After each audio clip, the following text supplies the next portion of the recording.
Oi, pessoal! Sejam bem-vindos a mais um dos nossos encontros. E nesse encontro a gente vai falar sobre a autorresponsabilidade humana e a soberania de Deus.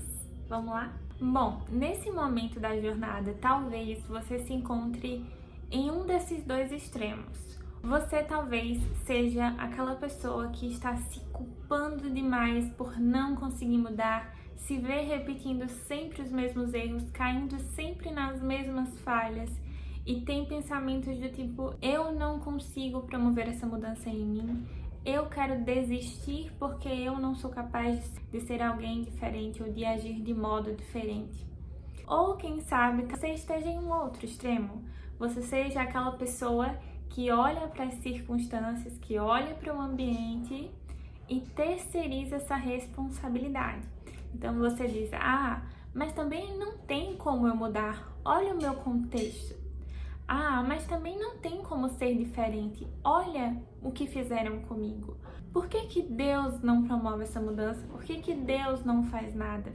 Então você seria o tipo de pessoa que transfere a responsabilidade sempre para alguém e nunca enxerga qual é o seu papel e qual é a sua função dentro desse contexto.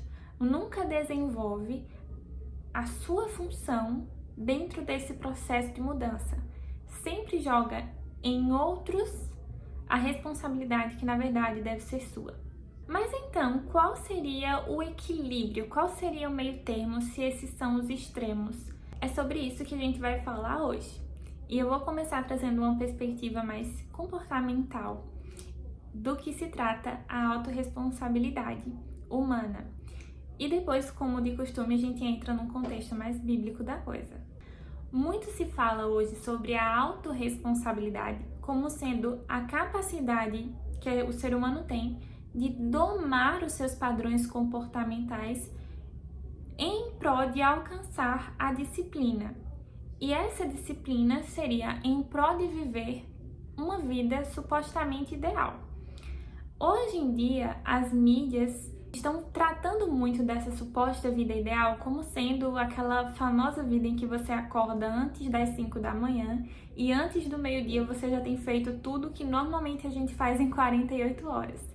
Então essa é mais ou menos a perspectiva que a gente tem hoje em dia de autorresponsabilidade e de disciplina.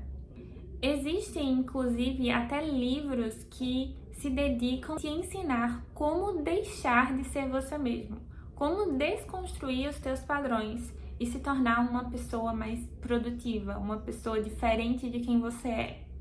Mas para te trazer uma clareza maior sobre o que se trata a autorresponsabilidade numa perspectiva comportamental, eu vou te trazer aqui 4 implicações, em que implica a autorresponsabilidade. Então, primeiro, a autorresponsabilidade implica em você assumir a responsabilidade por estar na situação em que você está no momento. Quando uma pessoa autorresponsável se percebe num contexto de vida desfavorável, ela não perde tempo encontrando culpados e transferindo essa responsabilidade, dizendo: não, eu estou assim e não posso mudar porque fulano fez tal coisa comigo, porque fulano deixou de fazer tal coisa por mim.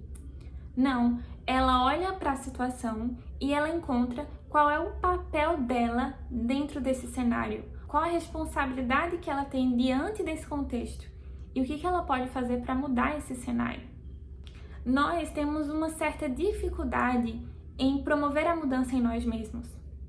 A gente espera que o mundo mude por si só e por isso a gente terceiriza essa responsabilidade.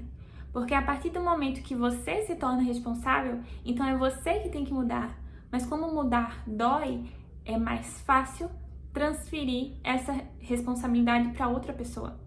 O que você não se dá conta é que você está abrindo mão da sua autonomia diante do seu contexto de vida. A partir do momento em que as minhas finanças estão péssimas porque o outro fez tal coisa, porque o outro deixou de fazer tal coisa. O outro não vai fazer nada para mudar o seu cenário. E se você não assumir essa responsabilidade, o cenário não vai se mudar sozinho. Então você perde essa oportunidade de promover mudança porque você se nega a assumir essa responsabilidade.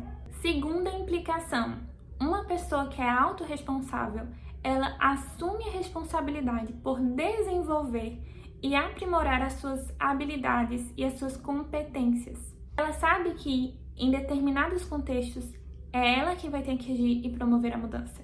E para isso ela precisa ter potencial, habilidade, competências, capacidades. Então ela assume a responsabilidade por desenvolver isso. Ela reconhece onde ela já é boa e ela também reconhece onde ela precisa melhorar. E onde ela precisa melhorar, ela se responsabiliza por se desenvolver dentro daquilo ali. Então, se ela precisa melhorar na organização financeira, ela vai se empenhar para desenvolver essas competências e não vai ficar esperando sentada que o mundo mude sozinho. Terceira implicação, uma pessoa autorresponsável assume a responsabilidade pelas escolhas de suas atitudes. Existem situações na vida que você não vai controlar, mas você sempre vai poder controlar como você vai reagir diante dessas coisas. Você sempre vai poder escolher ter uma atitude que te aproxima dos teus propósitos ou uma atitude que distancia você dos teus propósitos. Uma atitude que torna o teu futuro mais fácil ou uma atitude que torna o teu futuro mais difícil. Então, talvez você não possa controlar uma fatalidade no seu emprego, uma fatalidade na sua família, no seu relacionamento, uma coisa que sai do seu controle, que sai do seu planejamento. Mas você, como uma pessoa autorresponsável, assume a responsabilidade sobre como eu vou reagir a isso. Eu vou ter uma atitude que me aproxima de quem eu quero ser ou me distancia, ao invés de simplesmente agir por impulso. É uma pessoa que pensa, que reflete, que escolhe a atitude que ela vai ter sabiamente. Por último, a autorresponsabilidade implica em você assumir a responsabilidade pelas consequências das suas atitudes. Uma pessoa autorresponsável, ela tem consciência de que sim, ela precisa escolher sabiamente suas atitudes, mas ela também tem consciência de que ela não é perfeita, de que ela vai errar várias vezes ao longo da vida. Mas por ter essa consciência de que ela vai errar, ela assume a responsabilidade pelas consequências de sua atitude. É uma pessoa que é capaz de olhar para o seu erro e dizer, cara, eu fiz uma besteira, eu errei feio. Vou fazer melhor a partir de agora. O que eu posso fazer diante desse meu erro? Ela sabe que as consequências vão vir, que nem sempre vão ser consequências tão boas quanto o esperado, mas ela está disposta a assumir essas consequências. Agora eu quero trazer uma separação aqui de culpa versus responsabilidade. São duas coisas diferentes e elas vão interferir no teu comportamento de maneiras bem opostas. A culpa geralmente vai te fazer sentir um fardo enorme. Vai te fazer ficar preso nesse ciclo de se culpar, de se martirizar, inferiorizar. Ela não te movimenta, percebe? Ela te faz ficar preso dentro de um ciclo que não te leva a lugar nenhum, mas te faz permanecer em sofrimento, dor, angústia, com várias razões do porquê você não é capaz de chegar lá. Isso é o que a culpa faz. O mais longe que a culpa vai te levar é para o lugar onde ela levou Judas, que traiu Jesus. Já a responsabilidade é diferente. Quando você se coloca no lugar de responsável, então ao invés de pensar no eu sou horrível porque eu errei e eu pensar em todos os seus defeitos, a pessoa responsável, ela vai começar a pensar, se eu sou responsável, então o que eu posso fazer a partir de agora? O que eu posso fazer diante desse meu erro? Aprenda, então, a lidar com as suas falhas. Não se culpando e se martirizando, porque isso não faz de você, de forma alguma, alguém melhor. Lembra daquelas histórias que a gente ouvia, né? Acredito que eram os monges que se chicoteavam, que iam para um lugar, ficavam presos se chicoteando porque eles tinham a ideia de que isso diminuiria de alguma forma a culpa deles. Mas, gente, autocomiseração, autoculpabilidade, ficar se inferiorizando, onde que isso faz de você uma pessoa melhor? Onde que isso te aproxima dos teus valores, dos teus princípios, dos teus propósitos? Não faz de você, de forma alguma, alguém melhor. O que faz de você alguém melhor é você assumir a responsabilidade por quem você é, por suas capacidades, pelo lugar onde você está, pelas suas escolhas, pela consequência das suas escolhas. Isso sim é o que faz de você alguém melhor. Então aprenda a olhar para os seus erros, para as suas falhas, com um olhar de responsabilidade e não de culpa. Porque só assim você vai conseguir construir cenários melhores e promover a mudança que você deseja.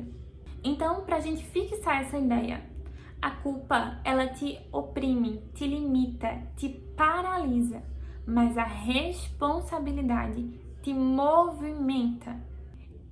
E agora a gente vai para um contexto bíblico. O que será que a Bíblia fala sobre autorresponsabilidade? Filipenses 1,6 diz o seguinte: estou plenamente certo de que aquele que começou a boa obra em vós há de completá-la até o dia de Cristo Jesus. E Filipenses 2,13 diz: Deus é quem efetua em vós tanto querer como realizar, segundo a sua boa vontade. Você lembra daquele versículo lá em Filipenses 2,12, em que Paulo usa o imperativo para convocar os irmãos e ele diz, olha, desenvolvam a vossa salvação. É muito interessante ver ao longo da carta de Filipenses como Paulo convoca os irmãos de Filipenses a esse lugar de responsabilidade. Lá em Filipenses 2,12, como eu falei, ele convoca os irmãos à responsabilidade de desenvolver a salvação deles, um desenvolvimento espiritual. Em Filipenses 1, do 9 ao 11, Paulo convoca os irmãos para a responsabilidade de buscar um crescimento pessoal. Já em Filipenses 1:27, Paulo convoca os irmãos para a responsabilidade de um desenvolvimento e um amadurecimento nos relacionamentos. Então, ao longo da carta, Paulo deixa bem claro que existe esse lugar de responsabilidade. Ou seja, é bíblico que o ser humano tem um papel, tem uma responsabilidade, ele precisa buscar o desenvolvimento, ele precisa buscar o crescimento, ele precisa atuar dentro desse processo de mudança.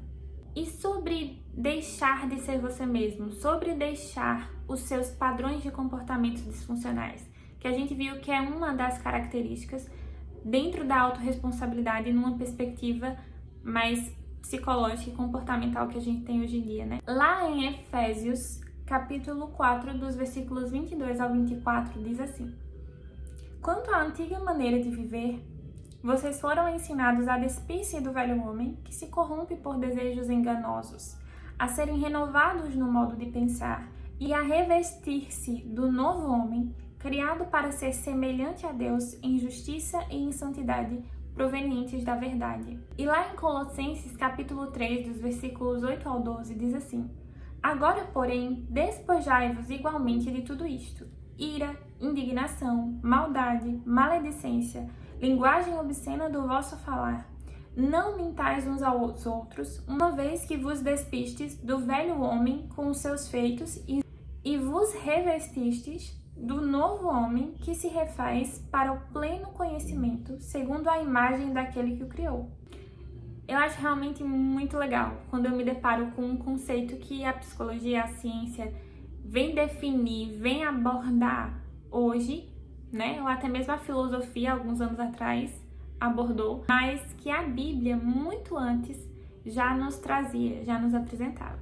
O que hoje em dia algumas pessoas chamam de deixar de ser você mesmo, de se desconstruir ou de deixar os seus padrões disfuncionais, a Bíblia chama de deixar o velho homem, se despir do velho homem e se revestir do novo homem que é feito à imagem e semelhança de Deus.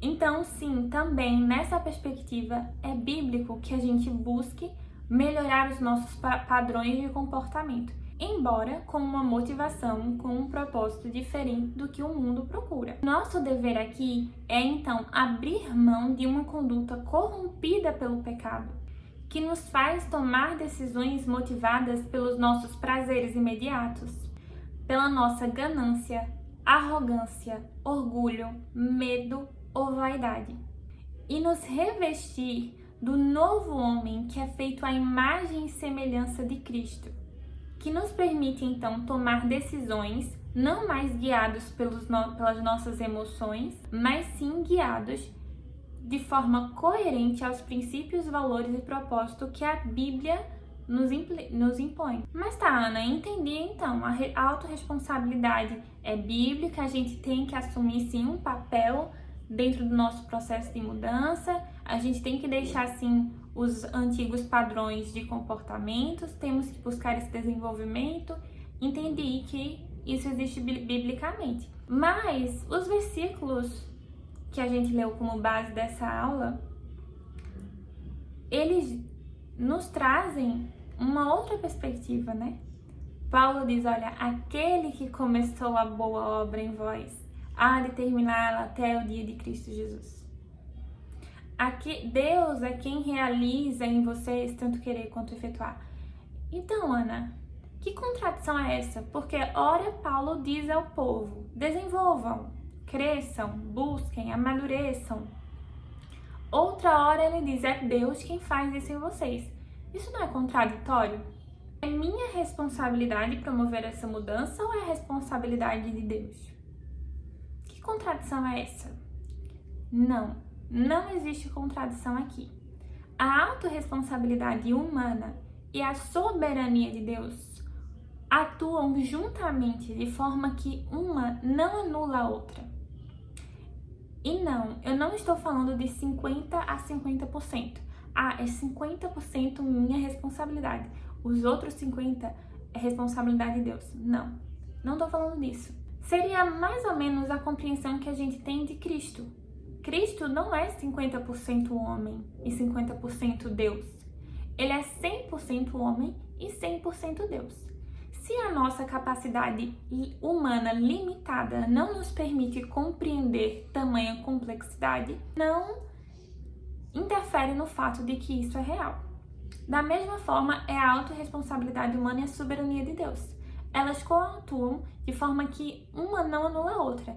Então entenda, você deve buscar o seu desenvolvimento em Deus. E ao fazer isso, você terá êxito porque é o poder de Deus que atua através de você sempre que você se dispõe a obedecê-lo. Se isso ainda não ficou muito claro para você, deixa eu tentar trazer um exemplo para clarear as ideias. Lembra lá da mulher do fluxo de sangue que sofria 12 anos com uma hemorragia? Aquela mulher estava num sofrimento enorme. E ela soube que Jesus estava na cidade. Ao saber que Jesus estava ali na cidade, ela poderia ter tido a atitude de pensar, não, se Jesus é tão bondoso assim, então ele vai vir até mim e vai me curar. Jesus que venha, Jesus que faça, se ele é tão bom assim, é ele que vai fazer. Ou ela poderia ter dito, mas eu tô tão fraca, eu não consigo, eu sou tão incapaz, eu tô aqui sangrando há 12 anos, eu não posso entrar em contato com as pessoas. Se eu for vista, ela poderia ter criado milhares de obstáculos. Mas aquela mulher é um exemplo de uma pessoa autorresponsável. Ao saber que Jesus estava na cidade, ela entendeu qual era a responsabilidade dela. Ela se levantou, ela traçou um plano, ela enfrentou a multidão por baixo e ela pensou, não, se eu for por baixo e se eu apenas tocar na orla do vestido, eu serei curada. Então ela assumiu a responsabilidade. ela traçou um plano dentro do que era possível para ela. Ao invés de criar obstáculos, ela criou oportunidades de mudança. Ela foi lá, tocou na orla e foi curada. Eu acho incrível nessa história porque essa mulher não pediu. Ela simplesmente foi lá e pegou, sem nem pedir. Era como se aquela virtude que foi dispensada sobre ela já estivesse disponível, já estivesse acessível para ela. E sabe por que ela conseguiu? A autorresponsabilidade dela em se levantar, ir e tocar só foi possível porque Deus, em sua soberania, já havia dispensado sobre ela a graça suficiente, a graça necessária que ela precisava para que isso fosse realizado. Dá para você entender melhor agora? E como é então que isso se aplica a nós? Lá no Evangelho de Mateus, o capítulo 7, dos versos 7 ao 11, dizem o seguinte: Pedi e dar-se-vos-á, buscai e achareis, batei e abre-se-vos-á. Pois todo o que pede recebe, o que busca encontra, e a quem bate abre-se-lhe-á. Ou qual dentre vós é o homem que, se porventura o filho lhe pedir pão, lhe dará pedra? Ou se lhe pedir um peixe, lhe dará uma cobra? Ou se vós, que sois maus, sabeis dar boas dádivas aos vossos filhos, quanto mais vosso Pai, que está nos céus, dará boas coisas aos que lhe pedirem.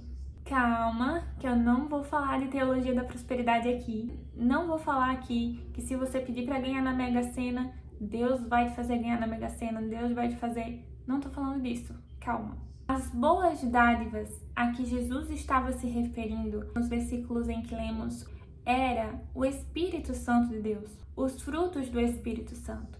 Essa é a virtude que nós devemos buscar e que já está liberada para nós.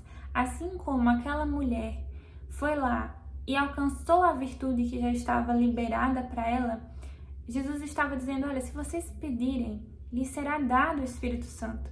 Essas boas dádivas lhes serão dadas, lhes serão concedidas.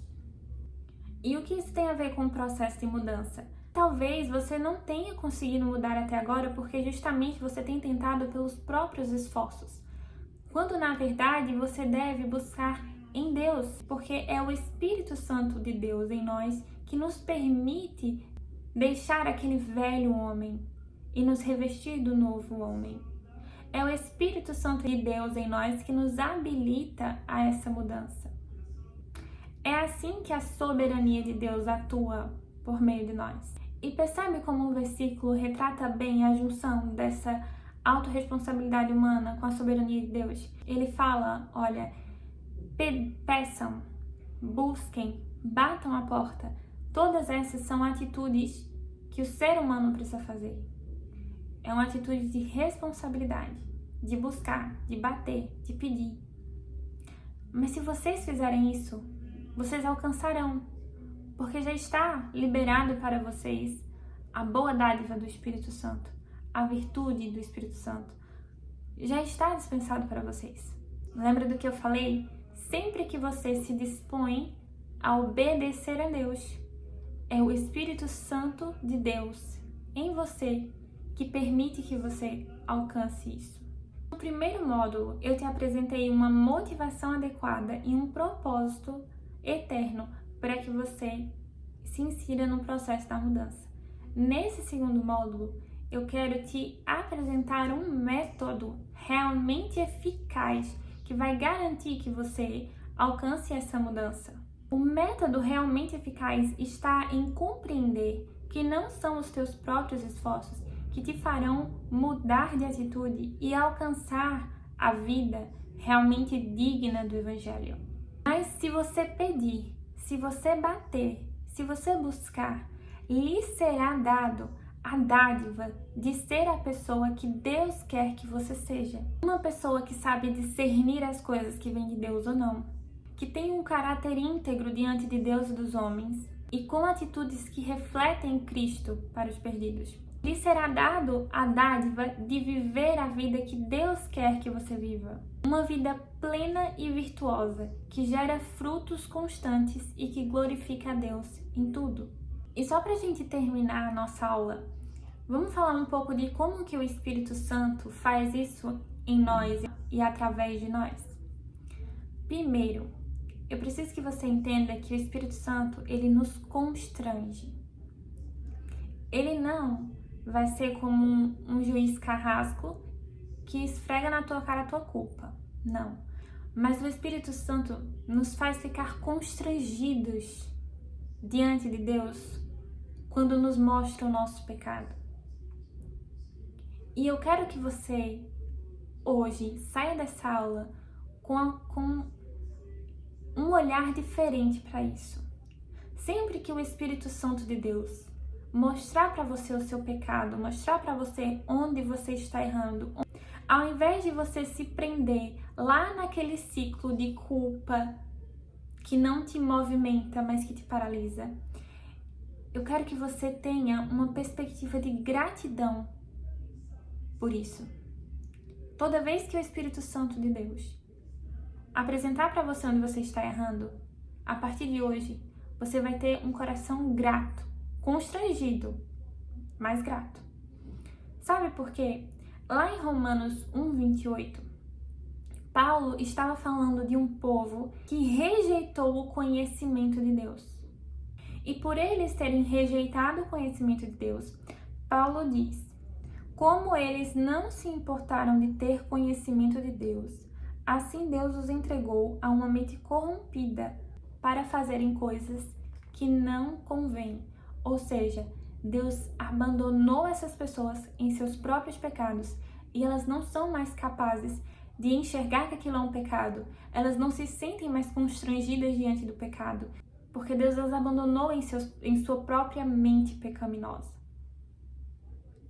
Então, se você ainda se sente constrangido diante do seu pecado, se você ainda é capaz de reconhecer o seu erro, significa que Deus não te abandonou, mas que Ele está trabalhando em você, que Ele tem um propósito com a tua vida, de aperfeiçoamento, de santificação. Então, por isso que você deve olhar com gratidão. Constrangido, sim, porque o Espírito Santo nos constrange, o nosso pecado não é nada do que tenhamos que nos orgulhar. Mas com gratidão de saber que o Espírito Santo ainda está em você, te fazendo ser capaz de enxergar o erro e te fazendo ser capaz de mudar. E essa é a segunda forma que o Espírito Santo age através de nós. Primeiro, ele nos constrange, nos mostrando o nosso pecado. E segundo, o Espírito Santo nos capacita a mudar. E aí está a sua esperança. De saber que não é você por você mesmo, mas é o Espírito Santo por meio de você.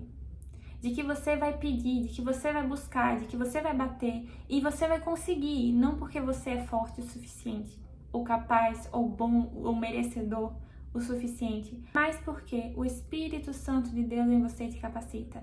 Porque Deus, em sua soberania, já dispensou sobre você a graça, a virtude, a dádiva necessária de que você precisa para alcançar essa mudança. E esse foi o nosso encontro de hoje, gente. Eu espero que tenha dado para esclarecer um pouco dessa compreensão da atuação da autorresponsabilidade humana e da soberania de Deus. Eu espero que você saia daqui com um sentimento de mais responsabilidade pela sua vida. Deixem aqui nos comentários o que vocês acharam da aula.